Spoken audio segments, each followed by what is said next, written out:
Welcome to Jeux tous azimuts, gaming in all directions. Today, we unbox Bag of Dungeon 2. Let's go for a Jeux tous azimuts unboxing.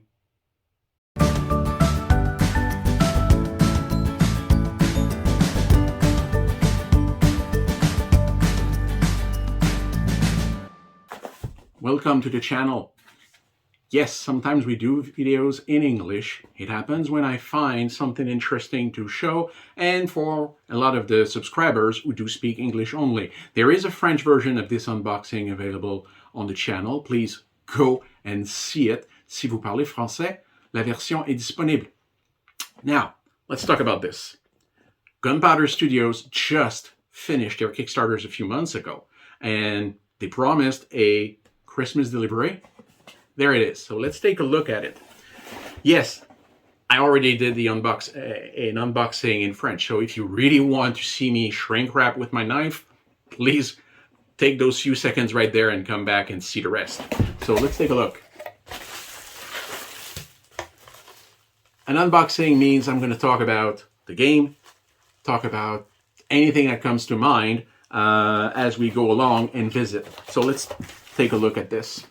The box and an extra pad of miniatures. So that's a separate cost that you need to do if you want to purchase the game or add to the game. Put this aside. Let's first talk about the game.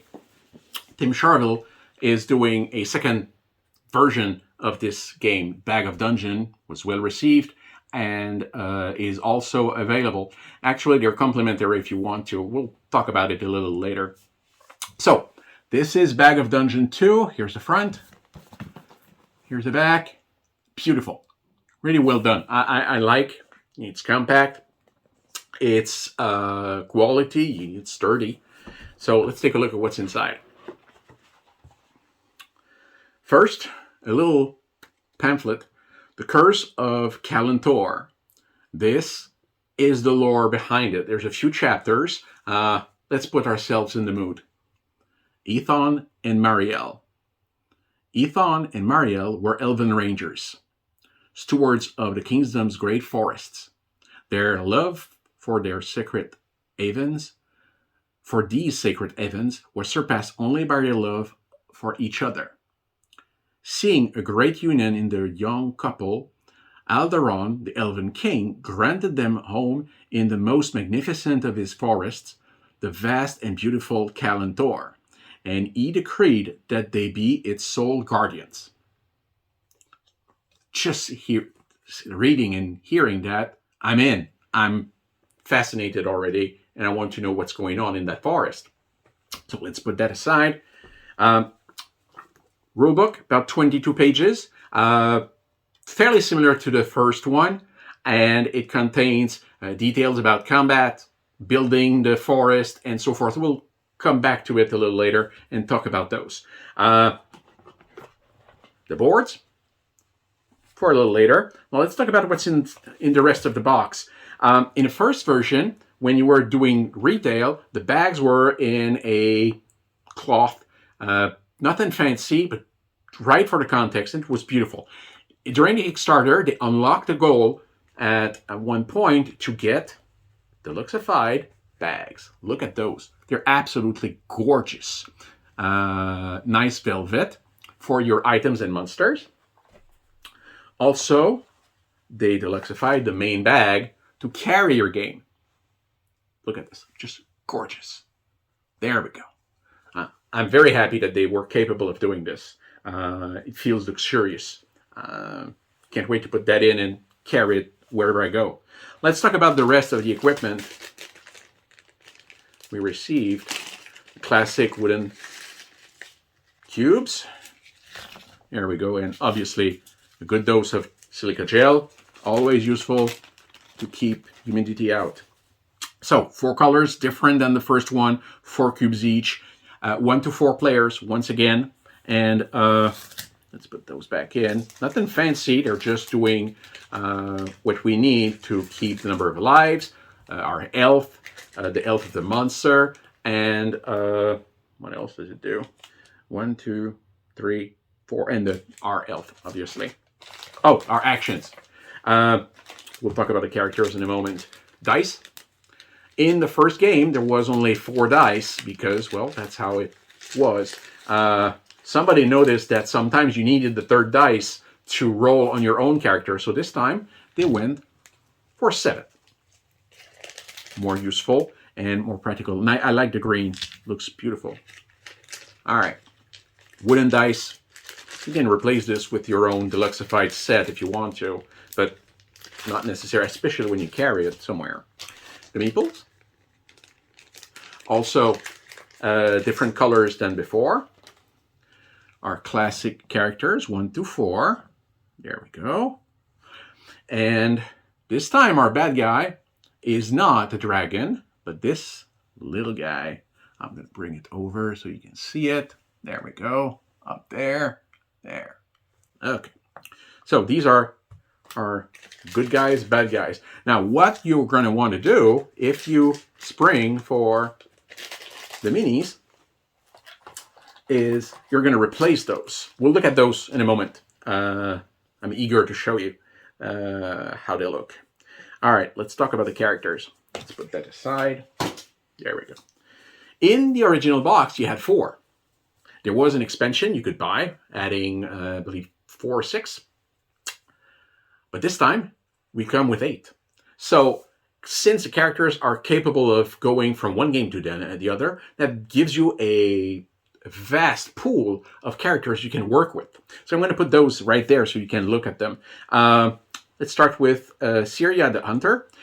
In the first version, again, there was a little difference. Every character was male or female. You just had to flip the card. This time, we only have one version, which having 8 gives you this type of choice anyway. So there we go. We have a wizard, Talinor.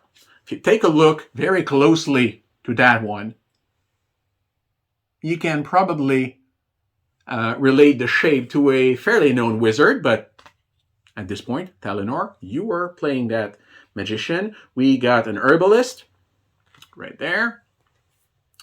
We got Trig, the rogue. Which game in the fantasy style doesn't need a rogue? It's always a good type of character to play. A little mysterious and everything. We can play as a fairy. There we go. If you want to mimic another classic type of character, we have Wiseleaf, the Guardian, Living Tree. There we go. This is one good character. Very quickly, I can see that because combat is 2 dice plus 3. And look at 12 for the health. Pretty solid. We have a Changeling. And Neokor, the Half Ogre, is our last character. And by the way, look at the combat. It's a 3 dice, meaning that this is the strongest character that we're going to have working with. So combining those into your party for you and your other players can make a very good combination. So it's going to be a little bit of strategy to do that and build a group that will defeat the monster at the end. So we looked at everything so far. Let's take a look at the tiles and the tokens. So I'm going to show them to you close. Right there. There we go. So the tiles will represent the tiles for your forest, the tokens you have for items, monsters, traps, and extra. You'll see a lot of circles in their tokens. Those are new mechanics that are brought into the game, which intrigues me because they weren't there in the first one. In that same sense, now we have something like a token. When you arrive on that tile, it will give you immunity to poison, or it will heal you from poison. So that's one example I can tell you about. Let's take a look at the other tiles. I'm going to just put them down here. You can see some tiles have vines on it. Sometimes it's a monster, a creature that you're going to go for. Again, they're all numbered, just like before. And here are your tokens. Oh, one thing I want to show you, those little tokens that we were talking about, the rules or the effect that they have is shown right here, which is pretty good instead of having to go back to the rules manual or learning them by heart all the time. You get to those, but you don't need, it's written right there. Our monsters, start with those. Interesting, the monsters have they're two-sided this time. If you turn and take a look, it gives you a different type of monster, different strength. So the rules will explain how to deal with that. In the first game, most monsters were between 5 and I think the biggest were 13 or 15. This time we have more stronger monsters if you want to elevate the level of your game and have a real challenge. Another one of those.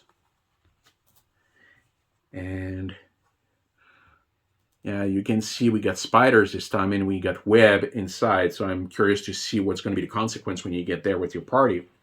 And finally, this is the last set of tiles, including the start and the exit. We know that these two are very special because, well, you start with the start, you grow your forest, just like you were growing your, building your dungeon, and then sometimes during the game, after about half the tiles, the exit may arrive and be available to you. So at least you have half the tiles that will be a minimum every time that you do that. I haven't looked at the rules, so I'm assuming it's going to be the same thing. If it's not, it's probably going to be something similar. So this is the content of our main box. As I said, if you decided to go with the miniatures, or if you want to go with the miniatures to replace the meeples, here's how they look. We're going to start with those. These are our replacement for the heroes and our bad guy. So let's start with this one. Well, let me show you just at the bottom. It's just beautiful. They put their logo there. That's awesome. Let me show it to you right there. Look at this detail. They're really well sculpted. There we go. Hopefully you see it. One interesting thing is, compared to a lot of miniatures that you get, the base is not flat. It's sculpted. It gives you more depth and more interesting. And if you're into painting miniatures, you're going to be quite interested in doing those, building a different color for your base, and, you know, doing a great job of building that. This is our main wizard. I'm going to put those here. I'm not going to give you a closer look for all of them, but we can see. That's probably our rogue. There we go. Look at that. Oh, just great. Go up. And there we go. Finally, our bad guy. We're going to put right there. So let's put that aside. Let's take a look at the second group of heroes, because now we have 3 plus the bad guy. That means all these are heroes. We're going to go with this. Look at this. Beautiful. Put our fairy. Little delicate fairy. Our beautiful living tree. And I believe that's the herbalist. And finally, let's see if I can guess that one. Nope, that's one of our lady. But I can't recall which class she is, but she's right there with the others. So nice group of minis. You can reuse them in the different game if you want to. They're beautiful, absolutely well sculpted. About 3 centimeters, about 1.5 inches top. Great. Let's talk about the rules again, because yeah, you get the classic introduction to it, how you build it, placing your tiles, how the combat's going to work, how you can tag another player, range attack. I believe that in this version, the monsters go after you. That was in advanced mode in the first one. So if that's the case, needs to be confirmed as I read the rules, but if it is the case, that brings the combat to a whole different level. You're going to have to kill them if they start running against you. You can just, go away. Poison and healing seems to be a new section, so it's more important than before. Inventory. If you recall, or let me show you, for the inventory, you cannot place an item in a spot that doesn't work with it. For example, if you have an axe that goes into one hand, you got to use one of these two. If you have a two-handed weapon, it will occupy both of them in one spot. Then you have your body armor, your boots, and 2 slots, for this character at least, 2 that have no specific use. So if there's something you carry, you cannot use, again, let's say another one-hand weapon, you can carry it anyway using one of those spots, or a potion or something like that. What else do we see in there? I saw there was something about the web. There's a pit. I think there's a little more variety in bonuses and maluses, the good and the bad things happening during the game. So that'll appeal a lot to you fans of fantasy and Dungeons and Dragons type adventures. So Morna Gull is our bad person, and the rules are presented.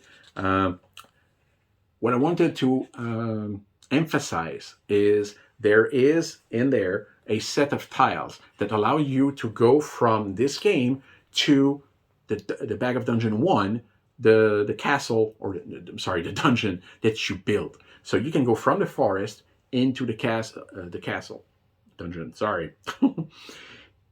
The same thing, as you build your dungeon, you can put a tile there that will transition you into the forest without having to defeat the dungeon. You can go straight into the forest and vice versa, which allows you to combine both games into a bigger, larger adventure. I find this quite interesting because not many games or set of games that you buy allows you to combine each other to make a third and enjoyable game that has been thought of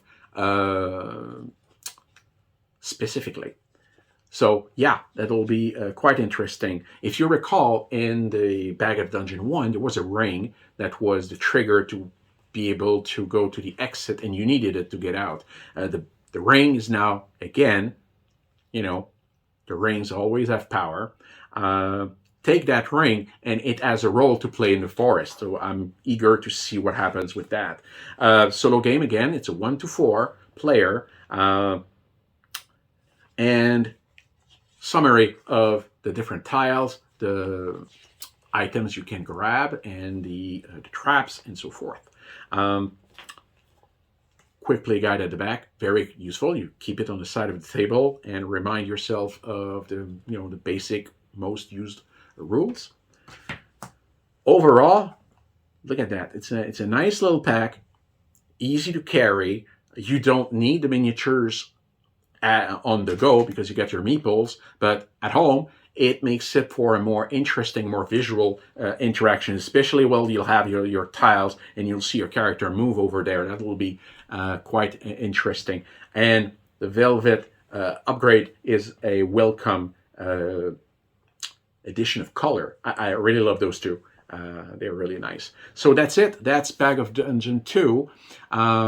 I will make a game session out of this and a review. Will they be in English? I don't know yet. Definitely in French for the channel main audience and purpose. But I'm tempted to play a second game in front of you in English and give you my impressions of this. Thank you very much for being here. In this channel, we explore games in all kinds and all directions. Maybe this one, will tickle your curiosity and make of you a new player. Thanks for watching. Until next time. Bye-bye.